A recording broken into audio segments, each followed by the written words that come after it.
Hello, everyone. Welcome back to Gen Z on Gen Z, the podcast that breaks down the generation so you don't have to. As always, you got your two Gen Z hosts. I'm AJ.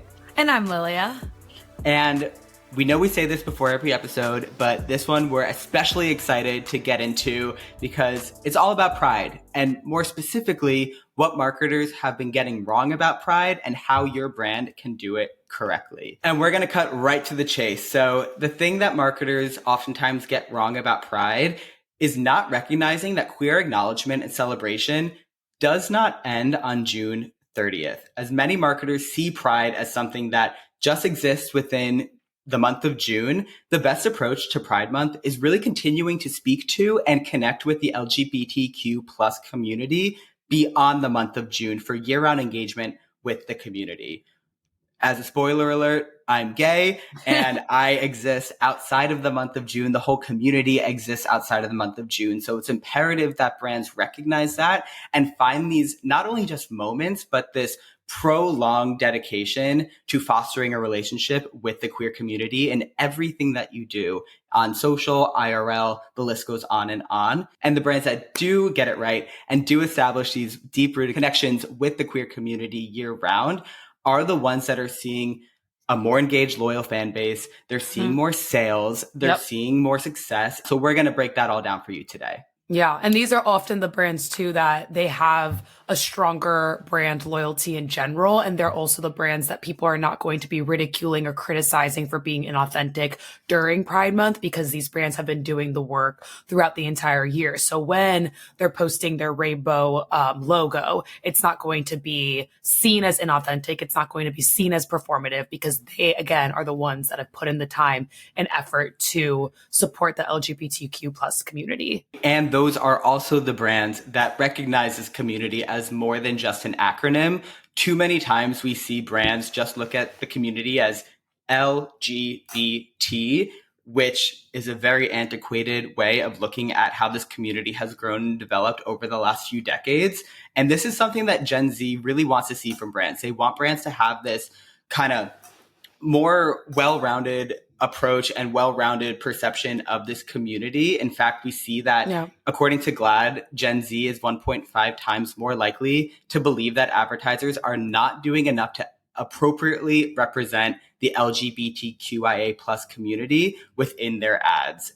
As well as 80% of consumers believe that brands should have a multidimensional LGBTQIA plus representation in all of not only their ads, but the way that they speak to the community, the way that they show up on social, the way that they show up IRL, out of home, all the different touch points that these brands engage with, necessary that the queer community is involved in some capacity. Specifically, we see that Gen Z is 1.45 times more likely to believe that advertisers are not doing enough to appropriately represent the LGBTQIA plus community because, first of all, intersectionality is key. It's more than an acronym. It's a spectrum. We see that 80% of consumers believe that brands should have this multidimensional LGBTQIA plus representation in everything that they do. So that's more than just the ads you see IRL or on social. It's out of home. It's the way that you're communicating with your consumers in the comments, through community management, the programs that you're building for the community at large, right? So it's more than just a way of showing up on social. It's full 360. Far too often we see that brands don't understand the complexities of the queer community at large, and you're seeing them target maybe just the G or the L, and it's because they're not fully recognizing how intersectional it is. And that's why throughout this episode, you're going to hear us use the word queer quite often. So let's define it. According to the Oxford Dictionary, queer means relating to a sexual or gender identity that does not correspond to heterosexual norms. And based on our last few episodes and our continuous kind of study of Gen Z, we know that they're a generation full of people who are constantly evolving and exploring their identity. And not everyone knows who they are quite yet.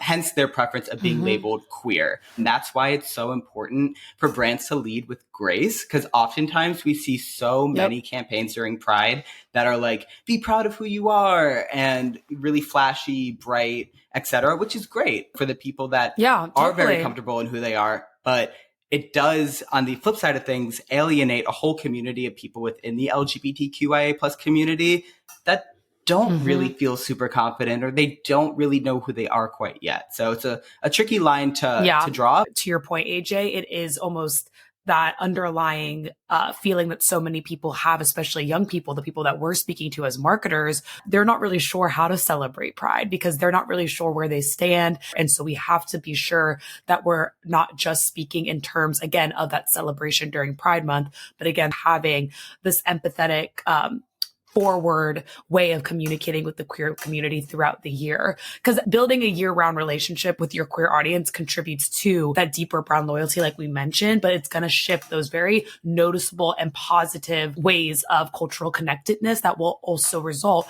in higher sales because they feel seen by you, they feel supported by you, they feel understood by you in that authentic way.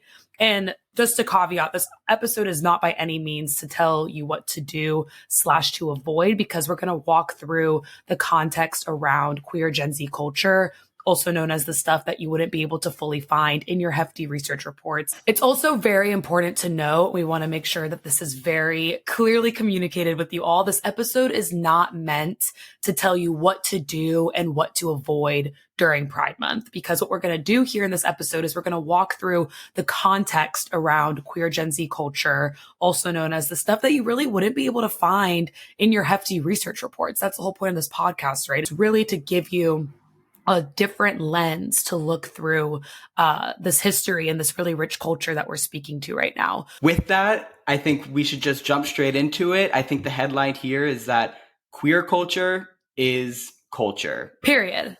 Yeah, period. We've seen so many trends emerge from the queer community that oftentimes get overlooked or don't get associated back to their origins that they came from. So what we're going to do is walk through 3 slices of culture that every marketer should be aware of that came from the LGBTQ plus community. Kicking off with Gen Z lingo. This is, I'm sure, a conversation many brands or you have had with your managers, your direct reports of, what does purr mean? What does slay the house boots down? What do all these things mean, right? Truthfully, slay the last one that I said, slay the boots down. When we take a step back and look at this Gen Z lingo that Gen Z are using, we know that social has essentially appropriated this lingo from queer POC culture, and it's our due diligence as marketers to A, do our research, B, acknowledge what the queer community has given us, and C, give credit where credit is due. So what we're going to do now is run down a quick little list of these terms that you've seen or heard on social and just give you some of the context behind it. So I'll kick us off with the word queen. So this is something that originated as this ceremonial and symbolic role representing this sense of hierarchy, but it's really evolved in pop culture specifically as this sort of recognition and celebration of individuality, inner strength, and reinvention. A lot of times the queer community looks up to people in culture such as Beyonce, Madonna, Lady Gaga, etc., as these people that they can see themselves represented in, they can see themselves heard through, and see these quote unquote queens give them power back as well, that give them the tools to freely express themselves and be who they are. So queen, kind of interchangeable with mother. Like Beyonce's mother. Very much so. Mother. But that's just one that right off the bat is one to be aware of that came from this community. And so much of it, right, is that unapologetic self-expression. I think that's so much of how the queer community does pride themselves, no pun intended, in expressing themselves. And to your point, when you're seeing these icons, when you're seeing these queens, you feel so empowered. Of course, you're going to make that a term in the vernacular. Of course, you're going to use it as a term of endearment, as a term of empowerment. We also see this with other examples, which I'm sure everyone on this call has heard. Slay. We say it, we love it, but I don't think a lot of people know where it came from. It originated within the Black LGBTQ plus community in the 80s and 90s, used mainly in the context of praising performers in drag shows and dance competitions and any other type of performance. Again, you're seeing this trend of affirmation, of, validating a form of expression, encouraging someone to keep expressing. It's very community oriented, right? It's so much of, let me make you feel good, like slay like queen, like all these really, really positive words to, again, keep encouraging you to continue to express yourself in an unapologetic way. I'm so happy that you framed it up like that, Lilia, because the next few words just ladder up completely to what you mentioned. For example, period. This is a phrase that originated in the South in the early 1990s by the queer POC community. We know the phrase per, which was believed to have been recently created by POC queer influencer Rolling Ray. There's wig, which originated from Black drag culture. Yep. The list goes on and on and on. It's really important to know that they're all rooted in this sense of uplifting one another and being proud of who you are.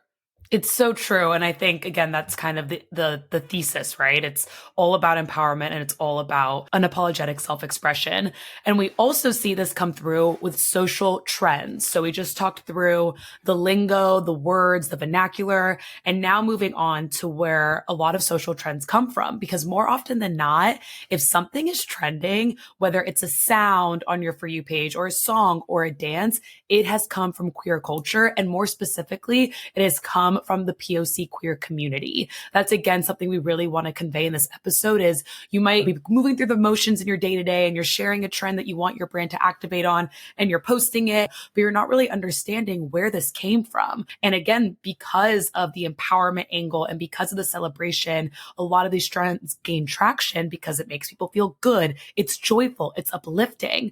But a lot of people might be surprised to hear that because by the time that trend has hit your feed, it has traveled so far from where it originated. And so again, it's our job to make that a little less surprising. So by giving people credit where credit is due, I don't know if you guys remember, but it was a really big conversation back in 2020 when TikTok dances were becoming really popular and white creators were, making these dances go viral and they're making these songs go viral and people were seeing these white creators, execute. And so they were participating and they got so lost down the line that the Black creators who originated these dances were getting no credit at all. They were getting none of the brand deals. They were getting none of the recognition. And that's because there aren't conversations like this. And that's because we're not giving credit where credit is due.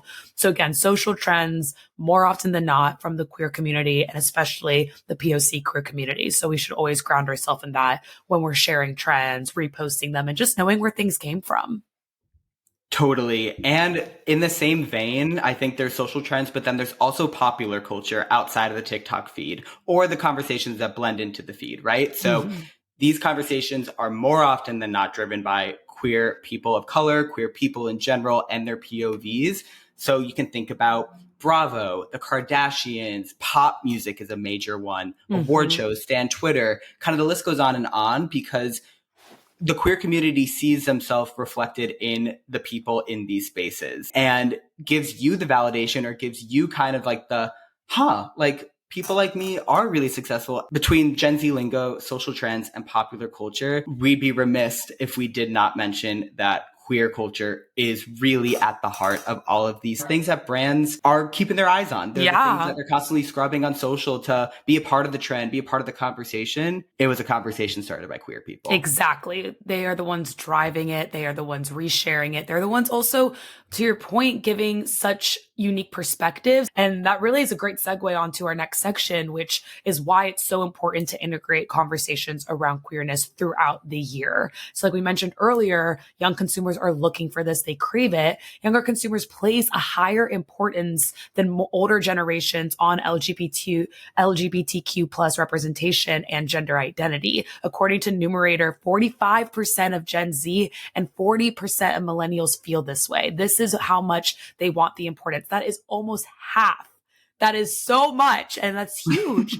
Like it is. And on that note, the community is really loyal and advocate for brands that resonate with them. According to X Marketing, 64% of people say they would be more likely to buy from an LGBTQIA plus friendly brand, and 76% say that once they found out a brand they like they stick to it. They create that brand loyalty. They're not going to stray because that is such an important selling point to people. Lastly here, according to GLAAD, consumers are over 88% more likely to think positively about a brand with a pro LGBTQIA plus stance. And over 63% are more likely to positively impact their purchase compared to a competitor that has either been silent about their support for the queer community or who have outwardly say that they do not support. So again, that's over 88% more likely to think positively and over 63 more likely to impact their purchase intent. That is both positive brand sentiment and positive consideration. You cannot get better than that. I'm so happy you brought up those stats, Lilia, because I think it just echoes everything we're trying to say here of that. Yes, it's important to market to the queer community during June. We see brands see very positive outcomes and results from this sense of relationship building, but even better, we see these types of results skyrocket when they are the ones communicating and building these relationships with these brands year round. And it's not only about building, like I was mentioning, these relationships, fostering this sort of engagement with this community, making them feel seen, making them feel heard.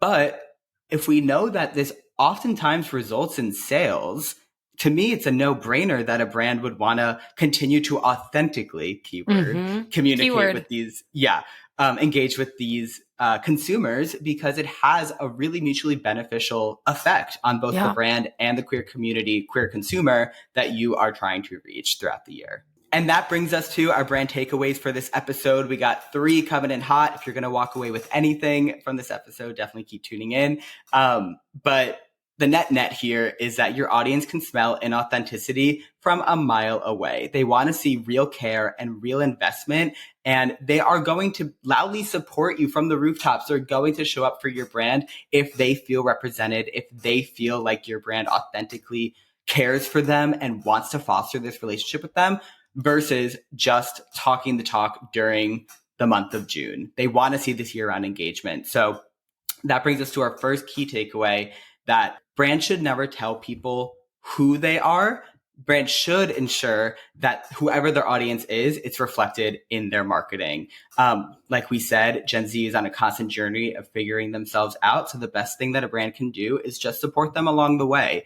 A brand that does an excellent job at this is Converse with their All Stars program. So essentially, if you're unfamiliar, this is a collective of young Gen Z creatives across the gender and sexuality spectrum who are, and I quote, independent enough not to follow, shaping what's next, and creating on their own terms. So they're sharing their own stories and creative visions in their Converse, whether that's informed by their queer perspective or not.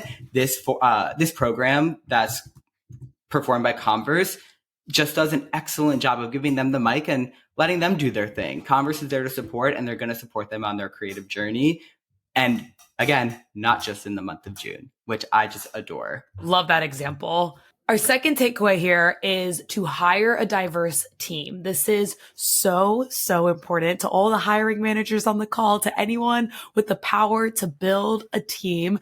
If you do not hire a diverse team of diverse people from different backgrounds, with different sexualities, gender identities, you will be operating in an echo chamber, lacking nuance and different perspectives. Something I love that we do here at Movers+Shakers is, because we're aware that our own For You pages can be echo chambers, because we're aware that we're all coming from our different backgrounds, with our different lenses, with our different algorithms, we make a huge effort to do share outs between different people on different teams of what's the most popular thing on their For You page that week or that month, so we can get a peek into how different people are experiencing social media, because it is not a one size fits all. And again, so many different people are viewing and digesting such different content. So we need to ensure that we are hiring diverse teams. So we're getting those different For You pages. So we're getting those different perspectives. And so that our strategies aren't just focused on one person's point of view, because that's doing everyone a disservice. And then last but not least, we really want to say,